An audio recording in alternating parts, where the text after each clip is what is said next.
આજે મેં અહીંયા જાર અને બાજરીના મિક્સ લોટના રોટલા બનાવ્યા છે. તેના માટે મેં અહીંયા જારનો લોટ,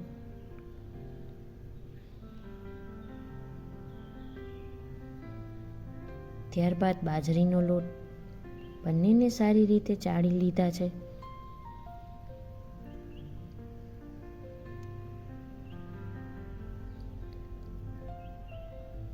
ત્યારબાદ તેમાં થોડું મીઠું અને પાણી નાખીને લોટને સારી રીતે મસળવાનો છે.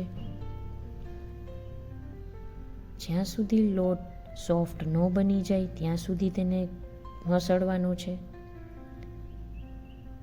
રોટલાનો લોટ જેમ આપણે મસળી તેમ રોટલા સરસ બને છે.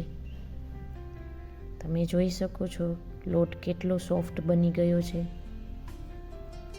જો રોટલા બનાવતા આવડતું ન હોય, ટીપતા આવડતું ન હોય તો તેને આ રીતે પાટલામાં કોરો લોટ છાંટીને એક મોટું લોયું બનાવી તેને વ્યવસ્થિત રીતે થાબડવાનું છે. જ્યાં સુધી તે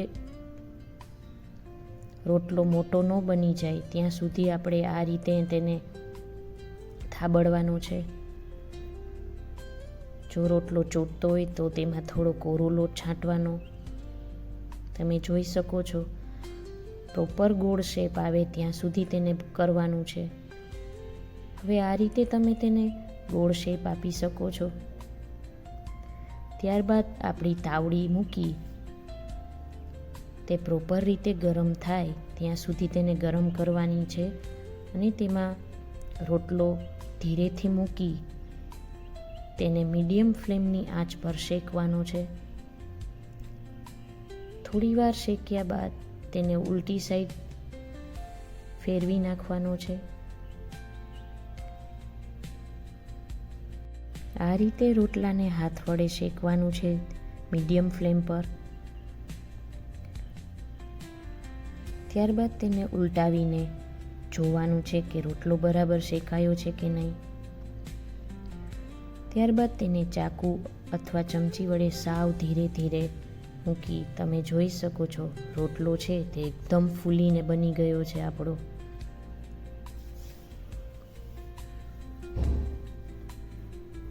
જેને રોટલા બનાવતા આવડતું ન હોય તે આ રીતે જરૂરથી ટ્રાય કરજો.